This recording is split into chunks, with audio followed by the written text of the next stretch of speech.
Welcome to the No BS Spiritual Book Club's live streaming interview series, where leading new thought teachers, speakers, and authors share the intimate stories behind the 10 best spiritual books that inspired them the most on their spiritual journey. From well-known classics to hidden gems you might never have heard of, the No BS Spiritual Book Club saves you time and money by sharing reliable recommendations from those who've walked the path before you. The No BS Spiritual Book Club, the only no BS guide to the best spiritual books to inspire your own journey of self-discovery. Here's your host, founder of the No BS Spiritual Book Club, Sandie Sedgbeer. Hello. There are many definitions of success, but the words achievement, money, comfort, status, and influence are usually common criteria. That was true for this week's guest, who reached the pinnacle of Silicon Valley's success as co-founder of 2 high-tech firms, until he woke up. While every guest on this show has underscored the influence that books can have on our ideologies, careers, vocations, and ultimate life paths, today's a first, because I cannot think of anyone who has confessed to having such an instantaneous slap up the side of the head kind of awakening as Steve Farrell had after reading one of his first spiritual books. That epiphany led him to turn his back on a successful company and career without a clear direction, to embrace a new vision of helping people awaken to our interconnectedness, our potential for evolutionary change, and the power that we hold to heal societal dysfunction and create a better world for all of us. Steve Farrell, welcome. Sandie, thanks so much for having me. Yes, and slap on the head it was there. Valley. It certainly was, yeah. And that's the first time I've heard such a direct influence of a book. Yeah, well, I get that. I don't think I've talked to anybody that has made a U-turn that's that substantial in such a short period of time based on reading a single book. So yes, this is actually the first time I've talked about this particular aspect to my journey, but it's true.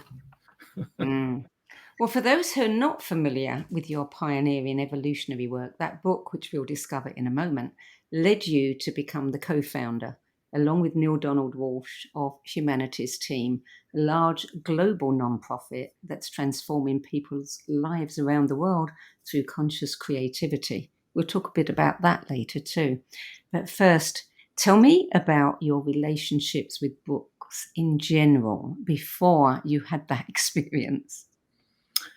Well, books are fabulous. The investment of money is very small when we buy books. Of course, there's an investment of time, but where we really do our homework and identify books that really can move us, can shape us, can help to thrust us toward our destiny in life, they are incredible. And so this my list of 10 books is that, and of course it's got a heavy slant in the spiritual direction, because after all, it's a spiritual universe. It's not, our physical bodies are just supporting this one lifetime. It's a spiritual universe. So really understanding the fullness of this spiritual universe and the place that we fit in that, who we are, our invitation, etc., is crucial. So, but then there are other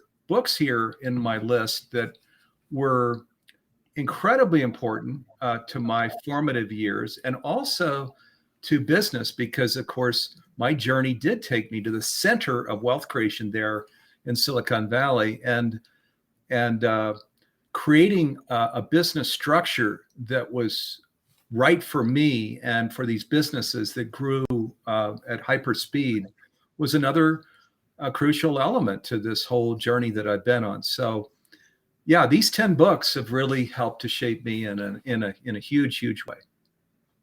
So it wasn't difficult to pick 10? Not too difficult. If it were 100, it might have been tougher.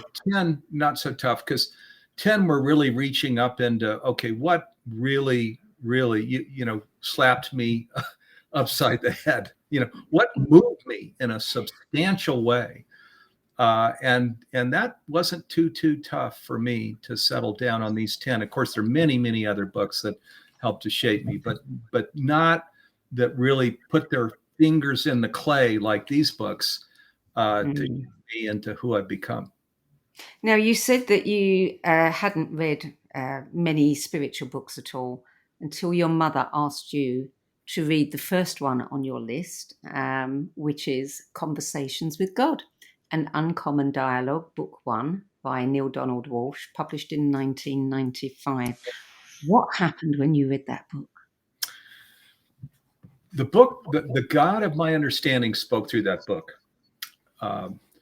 I, from an early age, as I shared on a previous show with you, did feel this really magnificent, loving, non-judging God, and that was always there in my corner. And by the way, that I always felt was in everybody's corner, actually, not just my corner, that was in our corner, and there was always a wind at our back. And so when I read Conversations with God, Book 1, there in 1995, this loving God that spoke to us as a part of her, cells in a body, so to speak, with just wisdom from beginning to end as to who we are. The little soul in the sun is a little story in there. A book was actually made from that. The 10 commitments. So the 10 commandments, which reshaped this whole new direction at 10 commitments, and just so much wisdom that talked to how loved we were, how guided we are if we choose to want to receive that guidance, and these things. And so even though I was in hyper growth mode as an entrepreneur, CEO, co-founder of my first company at this time, I was like blown away by this book. It did slap me around the head. I talked to my wife, and she was the one that could. We were not married at the time. We were dating, but that really understood me and that got that this was really making this huge impression on me, and that would no doubt shape my future and our future together when we got married. Well, your second book is also by Neale Donald Walsch, and it is Tomorrow's God, Our Greatest Spiritual Challenge, which was published in 2004. What was it about this book that made it to your list? So this book is a book about activism. The birth of Humanity's Team is discussed in the book, which of course I've been leading for almost from the beginning. The conversation around with Neale and God of you should start this global undertaking called Humanity's Team, narrow and deep, focused on our oneness with the divine, each other, and all of life, and all of what Humanity's Team could become. And interestingly, here we are all these years later, actually 20 years later, and we have become what that conversation was, that Humanity's Team could be these things in the world. We have 65 country coordinators out in the world, where we're out with educational programs and talking about the latest science, which of course are these mystical teachings that go back to antiquity. And really, more than talking about these things, our value proposition is each of us really embodying and expressing these messages to the best of our ability. We have become that. And there's an invitation really to all of humanity in that book. To the 5 steps to peace are in there as well, to really come in to allow ourselves to receive these new understandings about God and about life. That's actually the first step. The 5th step then, as we move through them, is to fully embody these things that we hold to be true, which means planting our feet really in a whole different reality, where it's a spiritual universe. We're a part of this universe, and where we're serving life first as our highest priority. So an incredibly impactful book. So it's not often that people read a book, really feel impacted by it, then meet the author, and then create a whole new, venture with that author. How did that come about? Tell us quickly. Neale invited me up after he sent out a newsletter and said, who out there is reading this material and doing anything with it? Now, Conversations with God, book one, was on the New York Times bestseller list for, I think it was 37 weeks. So I thought everybody in the world was responding to Neale and saying, oh, we're putting the wisdom to work in our business, large and small, etc. I didn't think anything was unusual about me. Turns out, while everybody was reading the book, not everybody was actually shaping their business in this whole new direction. So Neale invited me up to have dinner with he and his wife and get to know people in his Conversations with God Foundation. And I said, I'd be happy to just work pro bono, help you with things. If you want assistance, just reach out to me and we can do it on a phone call, or I can fly up. And then we became friends, and the rest is history. And in that in-between time, you had this vision, but you weren't sure how you were going to put it into action. Right. So then after as I was reading Conversations with God, and I did pick up then other books on science, sacred text, the Bible, many other, A Course in Miracles, many other books that impacted me. And then I did lose my passion in business. There was a sharp U-turn. I did go on to sell that business, and the next one that I started that grew even faster and went bigger than the first one. But I lost my passion in business and found what I was doing to be kind of a kid's game, in today's world, with everything going on for individuals and the collective, people all over the world. Existential crisis is now a term we pay attention to. I thought, even then in the 90s, like, am I going to just start businesses and grow them as a serial entrepreneur? Is that what I'm going to do with this precious life? And of course, the answer was no. So I sold these businesses. I left the business association that I was in, where I was an officer with. Even Gavin Newsom was in my chapter, a lot of brilliant people. But I knew there was a calling here that was much bigger than my calling as an entrepreneur. And so that offer to support Neale in any way possible ended up with the creation of Humanity's Team, and you becoming the co-founder of it. Exactly. Yeah. He and I went to a planning session in his home there 3 or 4 months before we launched it in June 2003. I was the only one of the 20 that said I'd help him, and that I'd already closed off my whole business past and opened this possibility where I could devote myself to something like this. I helped him launch it. And then shortly after launching it, about 6 months later, Neale said, hey, my team is saying, Neale, you can't do this. You can't be an author and speaker and educator and lead Humanity's Team. And he said, Steve, would you take it on? And he and I have been tied at the hip ever since. You've been doing it so long. It's probably one of those things now that you are so used to, you don't even think how remarkable it is that you ended up doing that with Neale. Yeah, it is. As you know, we call it inside of Humanity's Team. And even as I speak, kind of my mother-in-law gave it this term, a God job, in the sense that it's not really Neale's vision or my vision, or it's more what we all pray and meditate and go into stillness exercises and things. And we're being led, guided to what this is to be. And we're, as I was telling you coming onto this program, incredibly excited and amped up to be in this role, because today, just as Einstein shared 102 years ago, the greatest illusion in the world is the illusion of separation. And here we are all these years later, and that optical delusion is strong for most people in the world. And we reach through that. We bring forward the science and the mystical understandings and to share, really, that's not ultimate reality, is not that we're separate. So let's live into ultimate reality. This interconnectedness, this oneness, this universal intelligence animating all of life. Let's live into it. That's our big mission. Mm.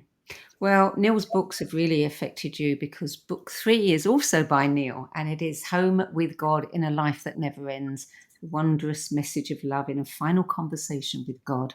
That was published in 2006. Yeah, such an important book. If you want to understand, really go deep on this lifetime, and then if we have everlasting life, and then, and other properties of the one, this universal intelligence or consciousness. This book gets into what that is and how that works, and astounding insights, such as, I'll give you one, that we never leave the body until the soul decides to leave the body. So it's always, in other words, individual choice, which is a hard one to really swallow, because you look at World War I and World War II and other things that go on, and it's a tough one to really get your head around. But I do believe it's true, and don't have time to kind of talk that all out. But this is one of the many pieces of wisdom there, that the soul is actually determining its path all the way through the decision to come into this life, the decision to leave this life, this loving place that we're in, even in a physical body. And a lot of times we don't feel that loved, or don't feel that floodlight that's here always. This book tells you, shares the wisdom of the physical life, the afterlife, and this whole cycle that we live in eternally. Well, of course, it wasn't the final conversation, because book 4, Awaken the Species, also by Neale, with the subtitle New and Unexpected Dialogues, was published in 2017. Yes, exactly. This was the unexpected book. The Home with God was supposed to be the last book. I would tell, if people were going to read only one book here, the 10, read this one, because if there are lots of prayers here on the planet, lots of meditation around what can we do? You know, we've got kids here, we have future generations. Us boomers have had it good. Future generations, can we create a really sustainable and flourishing planet? This book was the answer to our prayers. That's actually how the book opens up. And Neale says, why are we here? You said we were done at home with God. And it opens up with, because half of your planet, Neale, is down on its knees praying for some vision, some clarification, some action steps that take you to that sustainable and flourishing place. So I can't imagine where God, the God of our understanding, really opens the kimono to all of that. Why would we not want to understand what she has to say?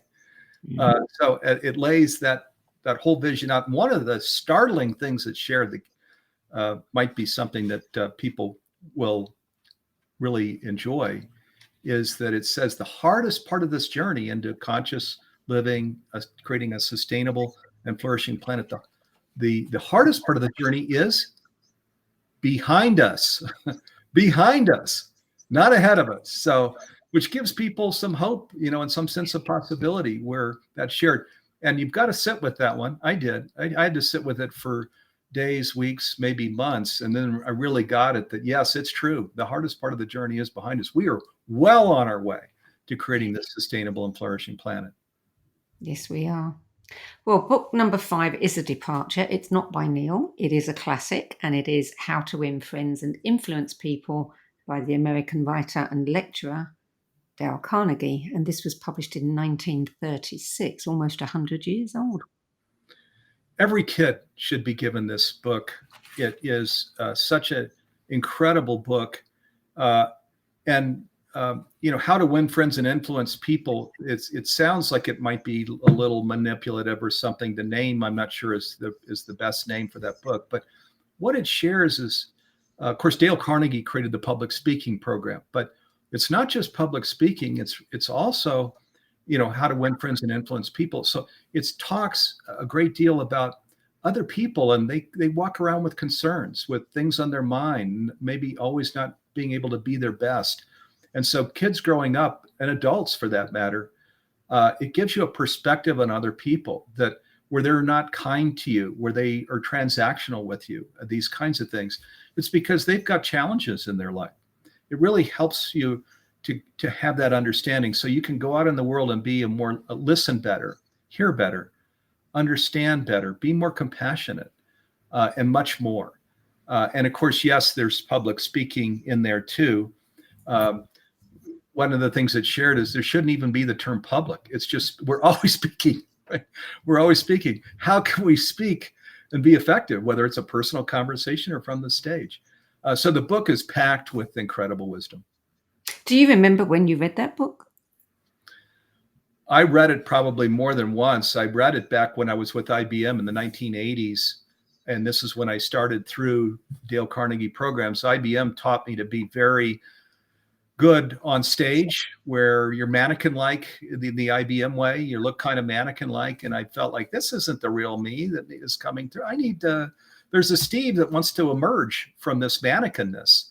And the Dale Carnegie in the book helped me to get to that, to just speak from my heart as myself in a more authentic way. Mm. Well, book number 7, The 7 Habits of Highly Effective People. Powerful Lessons in Personal Change by Stephen Covey, published in 1999. I mean, this is a book that transformed millions of people's lives, all ages, all occupations, presidents down, to working people. Yeah, this is, again, another formative book. Boy, everybody should read this book, just like the previous book that we talked about. And because on our spiritual journey, it's an inside out job. We often hear that. Well, inside out means that it starts with what Covey calls a personal success. We've got to have these personal successes before we can create public successes, which means we have to really grow into the fullness of a mature individual, responsible individual, an individual with wisdom. And this book takes you on that journey to these private successes where we grow into the fullness of who we can be as mature, responsible adults. And then, yes, from the stage or writing books or however we do it, where we can then have public impact, where people can feel that it's a mature person speaking through, not narcissism or something silly like that. You found this one so useful, you actually taught it to your staff, didn't you, in the lunch break? I did. Yeah, I share that in my book. I did. It was when in the 90s, I mentioned what happened to me, and just the dramatic impact that Conversations with God had. And I wanted to, of course, be in integrity, so to share inside of this growing organization. And I could only be so spiritual as I'm talking about God and the divine, and we're part of God and the divine. Candidly, most people couldn't really relate to that very well. Stephen Covey actually is somebody who's very deeply spiritual, and he actually shares the highest, most sublime thing we can feel is oneness. Isn't that interesting? Oneness, this universal consciousness thing. So yes, and I taught it to the team, and it was a way of really talking about how we can be on the spiritual journey without getting terms that would run people away and scare people. Mm. Book number 7 was fascinating when I read up on it. The Great Game of Business by Jack Stack, published in 1992. Tell us about this particular book.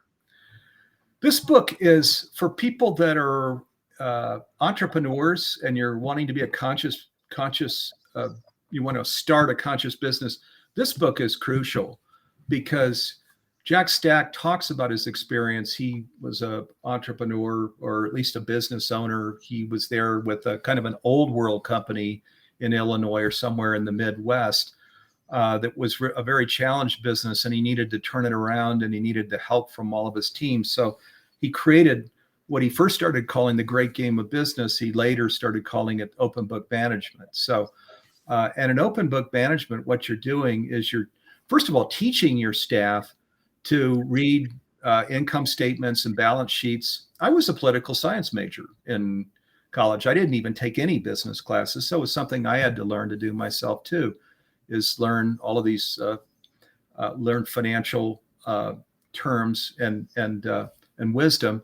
So he did this. He taught his team how to read these financial statements and things. And then he would create incentive programs where, hey, if we increase sales, we'll all participate. We'll get paycheck increases like this, or profit increases. There's a lot more to conscious business than just transparency. But in this area of transparency and teaching financial terms, this book is a must because it teaches you how you can create an open book management system where you're bringing your balance sheet, which shows all of your cash position and so on, and your income statement, which shows what your revenue is, expenses are, and the profit coming to the bottom line.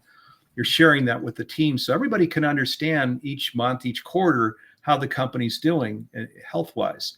And then you can create programs that support the team that's helping to build those results. So we did this. We created bonuses. And then when we sold that first company, we gave them 20% of the funds that we received, the sale price. So fantastic book, really. Very enlightened way of doing business with your staff. Yeah. Making them part of every single piece of the business. Absolutely. And it's fun. I mean, that's the thing about the conscious journey and conscious business is everybody's winning. Everybody is having fun and they're seeing the real you, and you're opening your heart. And as I think I shared with you when we did our first program, one of the things that I did with the assistance of these books and this wisdom is I took my day planner and I threw it in the trash. I just got rid of my day planner altogether. Why? And I'm not saying everybody needs to do that, but for me, I just had become too transactional, too oriented toward tasks. And I had I'd meet with members of the team. Here's 15 things. How are we doing on these? Or how are you doing on your 20 things? There's no time for you to understand what other people are thinking and their good ideas and ways we can collaborate together to create even a better success, and open-heartedness, right? With your employees and your customers and vendors. There's no time for that if the time management system takes over. So I threw away my time management system, and to my great surprise, because I was afraid I was going to crash my company, my business then took off into even more hyper growth, which is what happens when you create a true conscious business. Yeah. Well, we're going to take a short break now. You're listening to a No BS Spiritual Book Club interview, and sharing the 10 books that had the most profound influence on his life journey is evolutionary pioneer Steve Farrell, who is the co-founder with Donald Walsch of the global non-profit Humanities Team and author of A New Universal Dream, which chronicles his journey from Silicon Valley to embracing a life of true success in service to humanity. We'll be back with more insights and wisdom garnered from Steve Farrell's 10 best spiritual books and his work with Humanities Team after this break. OMTimes TV. Maya Angelou once said that there is no greater agony than bearing an untold story inside you. I'm Sandie Sedgbeer, and when I'm not hosting OMTimes Media's flagship radio show What Is Going On and the No BS Spiritual Book Club, I help people share their untold stories. Books are my life, my joy and my passion, and there is no greater reward than helping aspiring writers get their books out of their heads and into the hands of those who are waiting to read them. If you feel that you have a book in you but don't know where to begin, visit Sedgbeer.com. Click on the Work With Me tab and find out how my experience helping others tell their stories might be just what you've been looking for. That's Sedgbeer.com, SEDGBEER.com.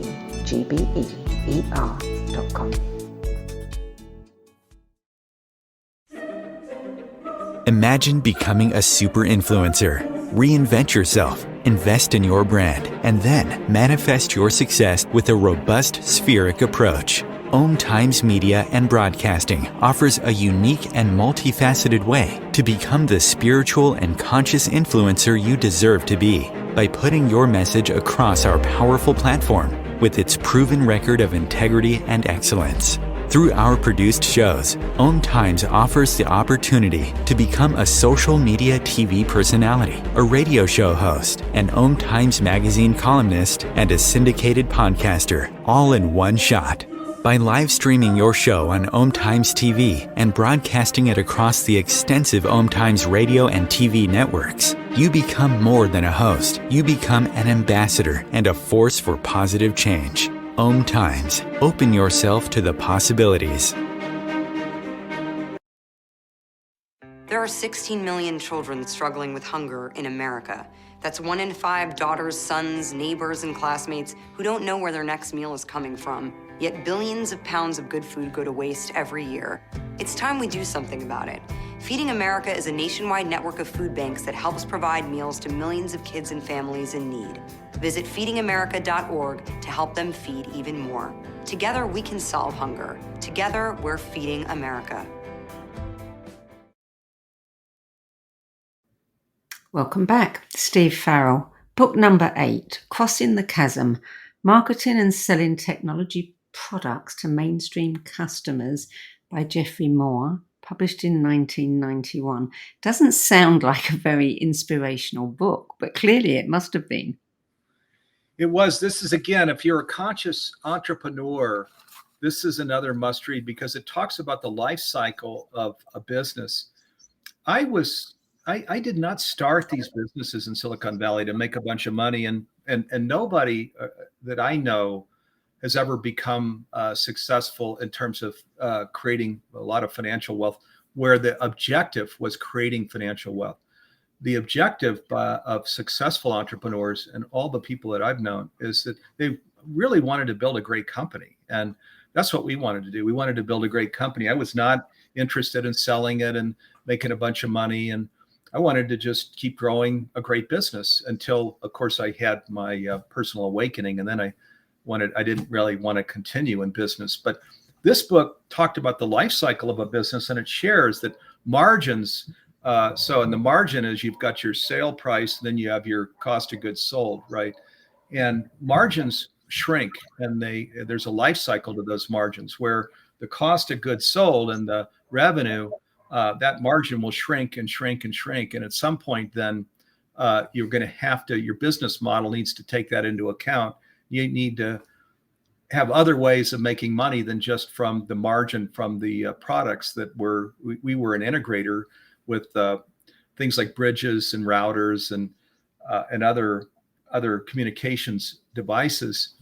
And those margins were going to shrink, is what this book was sharing. And as they shrink, we need to either grow into a different kind of company, or we need to find a buyer that really will have revenue sources other than from these products that are inside of your solution that you're selling to customers. So it gave me a heads up that in the years just ahead, Humanity's Team, this was ENS, my first business, Enterprise Networking Systems. We were either going to hit the rocks if we stayed on the current business model, or we were going to find another company, a global company that was in good position to continue the growth of that organization and keep it healthy, because they had maintenance trucks and things on the street that we didn't have as an integrator. So that gave me the vision then to plan with my partner the sale of that organization to a global organization. In our case, it was NEC, the Japanese company that we sold that first company to. And once again, we gave our employees 20% of the sale price, and they found a nice home working with NEC. And NEC's since grown it into, I don't know, times 10 sales or something. It's huge all over the world now. And part of that huge organization is the organization that we sold into them. Mm. Book number 9, Benjamin Franklin, An American Life by Walter Isaacson, 2003. Yeah, what a great book here, Benjamin Franklin, An American Life. So, and many people, I think, have read this book. And of course, Walter Isaacson is the renowned biographer here, who's come out just now with a book on Elon Musk and Steve Jobs before that. Benjamin Franklin, of course, was this man of virtue. He didn't come from a family of means. In fact, if you've read the book, he set out on a schooner from Boston, sailing down the East Coast, and but just a man. He was an inquisitive man, a man of deep virtue. One of his virtues, and there were many, of course, this is what Benjamin Franklin was known for, was that we should seek the truth just for the sake of the truth, for the goodness of the truth. I mean, wouldn't that be a beautiful thing today? This was so many years ago that Benjamin Franklin made this a virtue and published it and talked about it from the stage, created organizations where this was was fundamental to the organization. Oh my gosh, today, wouldn't it be wonderful if in politics and just in civil discourse, we were really had a heart for the truth. What is the truth here? Let's try and get at the truth. So an amazing book where you look at a person that came from nothing really and grew into this incredible person. He would have been a president of the United States there if he weren't really so old. He was I think maybe the oldest person at that Constitutional Convention. And he had great impact on that Constitutional Convention that created the democracy that the United States became. I wonder what he would make of it if he were alive today, because we really seem to have not only lost truth, but lost our appreciation for it. Yeah, no kidding. Benjamin Franklin would not be happy with this. He also, back in his time, was calling for all of the population of the country and the world to do well. Excess wealth was not something he appreciated. He could see actually the challenges that would create. And of course, this is the direction that the world has grown in and the country has grown in. He wouldn't be happy for a whole lot of reasons, because what he was after, they didn't have a term like conscious living back then, but he would be right here on this program with you talking about conscious living if he were alive today. Yeah, yeah. And book number 10 is also by Walter Isaacson, and it is Einstein, His Life and Universe, published in 2007. What did you take from this book? Oh my gosh. And we're on the conscious journey we really need to understand Einstein's work. There was so many things here. It covers his lifetime as well, but relating to the conscious journey, it puts the foundation under our feet along with current science, because he nailed it back so many years ago. I mentioned 102 years ago, he said the greatest illusion in the world is the illusion of separation. So, and then he went further. I'll share another quote. He said, a human being is a part of a whole called by us the universe, a part limited in time and space. He experiences his thoughts and feelings as something separated from the rest, a kind of optical delusion of his consciousness. This delusion is a kind of prison for us, restricting us to our personal desires for a few persons nearest us. Our task must be to free ourselves from this prison by widening our circle of compassion to embrace all living creatures and the whole of nature in its beauty. So there you go. If you wanted to say, well, Steve, what is Humanity's Team about? I could read you that quote, And this quote, again, most people have heard it once. It's been around forever. He was a scientist and yet obviously an intuitive too. He got this. There was one more quote that's, again, crucial in today's world as we talk about the conscious journey and as we are concerned about things like climate change and extreme weather. He said, no problem can be solved at the same level of consciousness that created it. So he's saying, yes, Earth Day was created in 1970 to steward our planet and so on. But at our current level of consciousness, we really aren't going to remedy this problem. We can't create healing for the Earth. We need to elevate our consciousness. Here again, straight at what Humanity's Team is about, where we really live into even what he talked about so many years ago, and mystics talked about. Scientists are now affirming that yes, it's a spiritual universe. There's a conscious, there's a universal intelligence or consciousness or loving presence that's animating all of life. Mm. Well, that's your 10 best list. I want to talk about you, your journey, your book, and Humanity's Team. But first, on September the 10th, 2001, that's when you took the leap and turned your back on your successful career. And then you woke up the day later, which of course is 9/11, to a world that had gone mad. Did you not at any point think, wow, you couldn't have had, a bigger downer on this idea, or a bigger piece of evidence that maybe you were going to be doing the wrong thing? No, actually, I went just the other way that morning. So as you mentioned, we signed the papers to sell the second company, Netigy, on September 10th, 2001. And then my wife and I went down to Big Sur and had a little ceremony of, okay, this life is now behind me and business life, and there's a new life that is emerging here that evening. And then we wake up the next morning, and yes, this whole world is changing rapidly. So what I got out of that was, oh my gosh, this whole interconnectedness, this oneness of the universe, clearly we're not seeing that, where we're actually killing a part of ourselves, driving a part of us, driving a plane into a building, killing other parts of ourselves. We really, this message is the missing message here. So that's kind of the direction I went in. And honestly, my path has been filled with so many miracles like that one, that one day before something happens and then this next thing happens. I believe, though, where we're in service, just sometimes the things that you all do that are in service, that when we're in service to the greater whole, these things, these miracles just tend to happen. It's, this is another thing Einstein said, everything's a miracle or nothing's a miracle, right? Yeah. Well, I think everything's a miracle, especially where we're going to serve at that higher level as our bigger self, so to speak, and where it's not just me, me, if Steve wants to do this, and but it's more the world around me, and I'm putting myself in service to that. Where I do that, and it's just as with your magazine, really good things happen. Yeah. Neale Donald Walsch once said about Humanity's Team that it's a civil rights movement of the soul. Tell me more about that. Yeah, so that was actually in Tomorrow's God, is where that quote came from. And people actually, they'll say Neale Donald Walsch. It was the book was Conversations with God.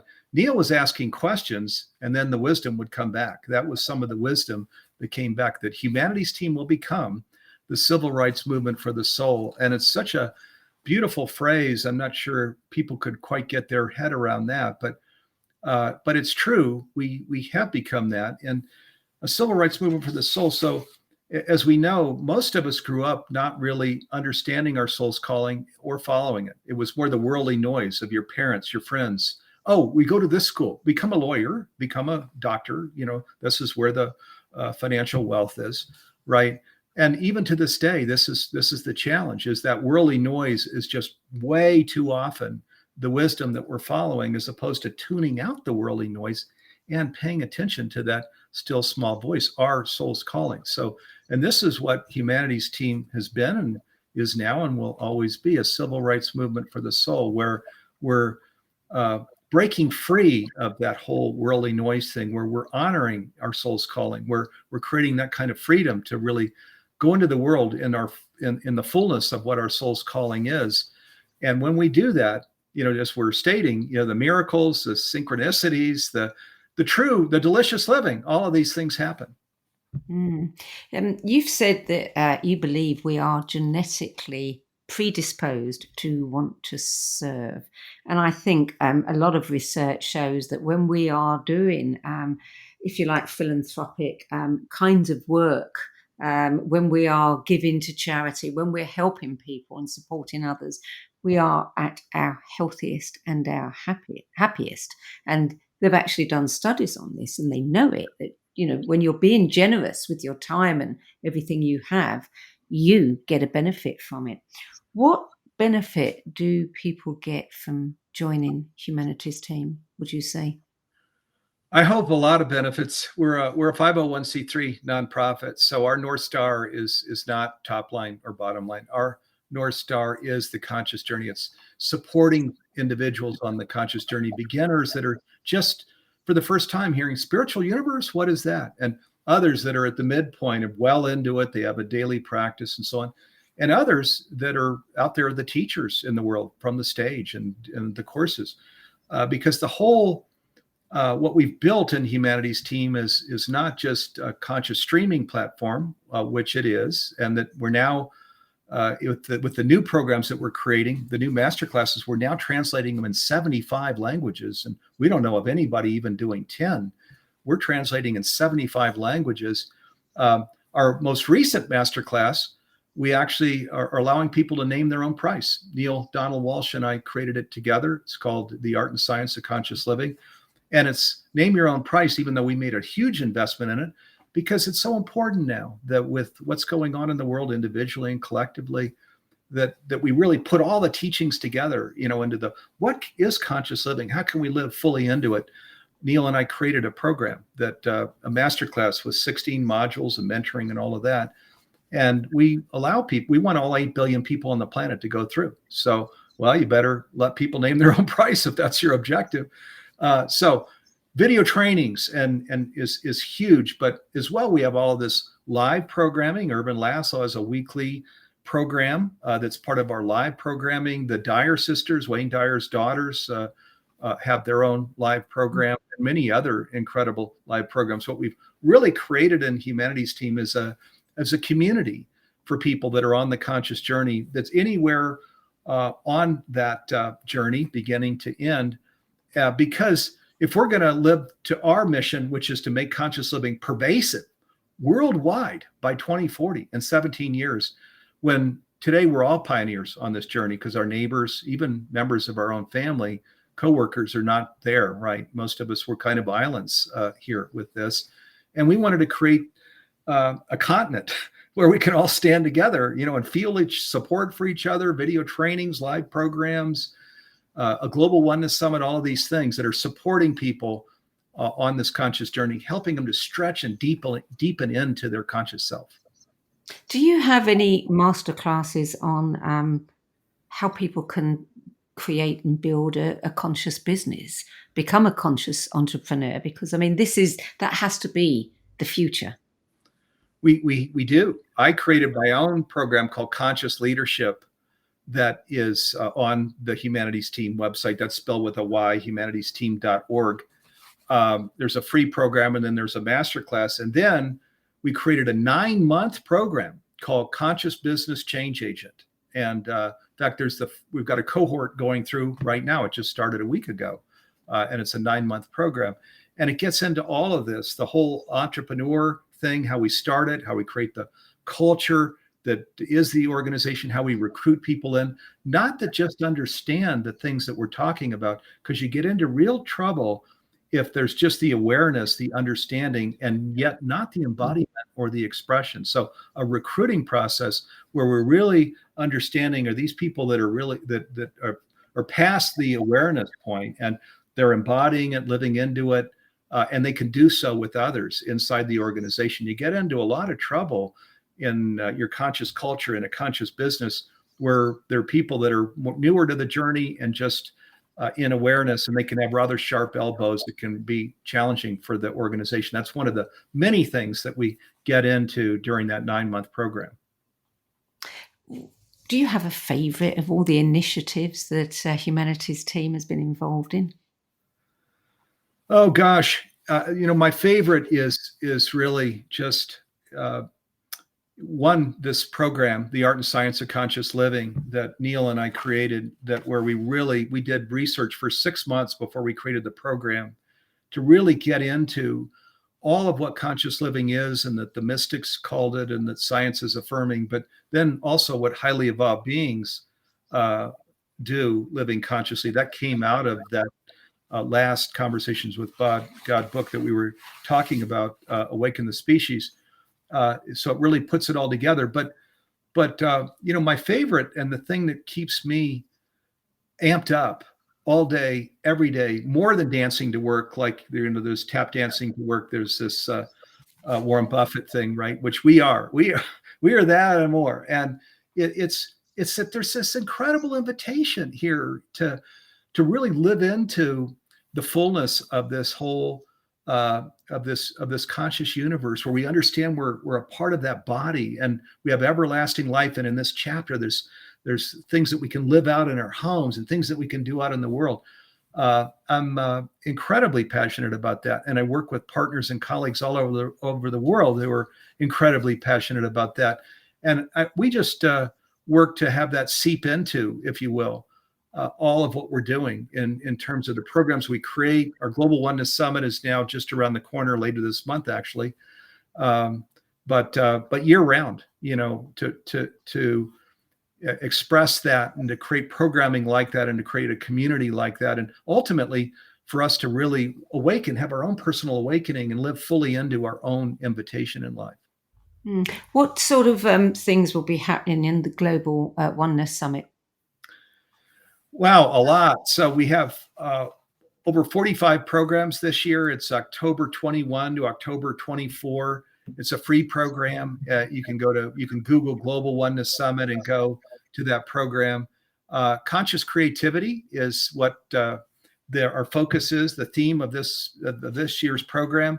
And so that's all about lifting ourselves to this higher place of imagination, of vision, of process, in terms of allowing our own creative energies to really fully manifest in the world, as to our own personal life, as to our professional life, and so on, as to our movement building, where we're joining together with conscious people all over the world.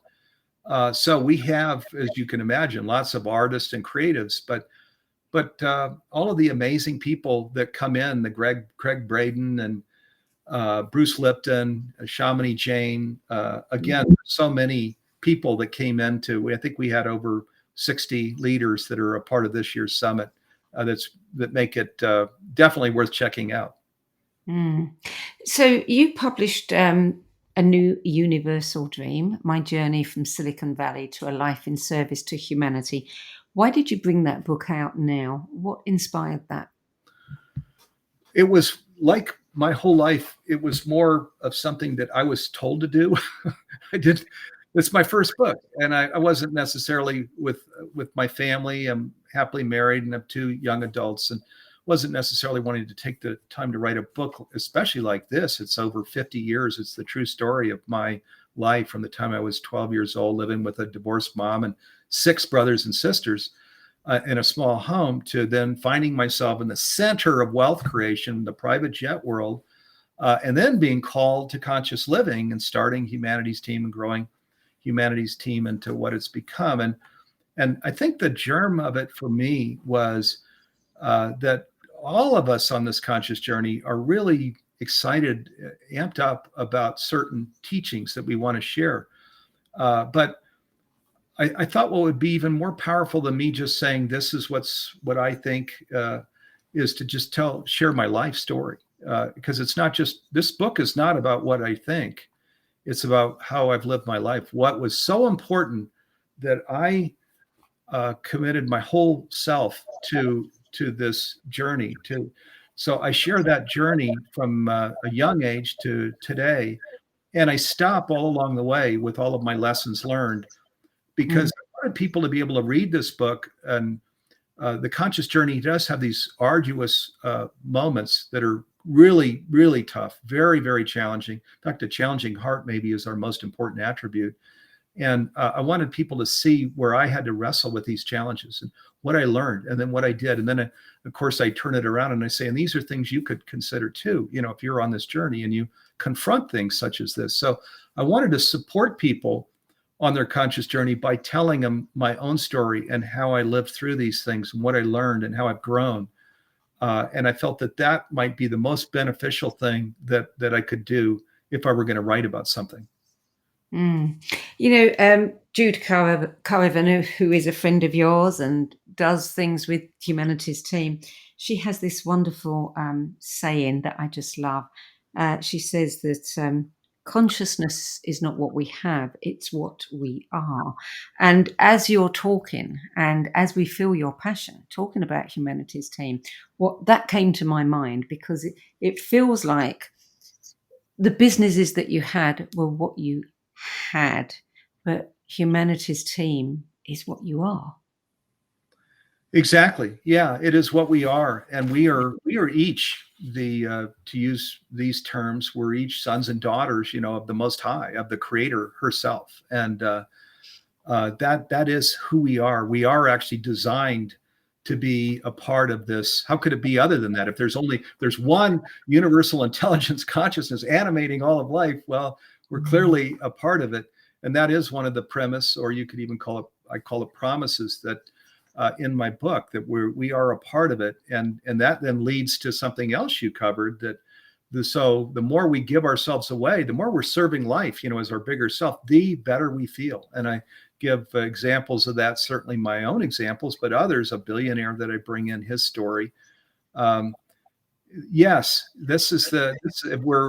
we don't find the delicious life in the middle of all the financial wealth in Silicon Valley. I share that, the private jets, all of that. We don't find it there. I promise you. I had that seat. But we do find it from any home in any region of the world where we live into this, where we live consciously as who we really are, as a part of this one. And in today's world where there's so much challenge, where we can be a part of this shift, this pivot to this whole new way of living on the earth. Oh my God, is there anything better than that? One, we enjoy it in the most incredible way with our partner and our kids and in our workplace. But two, oh my gosh, if we can be a part of this shift that's occurring now and affect real change, and at the time that we transition, we can see that this whole new day is emerging. Oh my God. I mean, is there anything better than that? Absolutely. We normally end the show by asking people if they could have dinner with any one of the authors that they've mentioned, who would it be? I'm not going to ask you that question because, you have dinner with Neale all the time. My question to you is, if you could ask God anything, what would it be?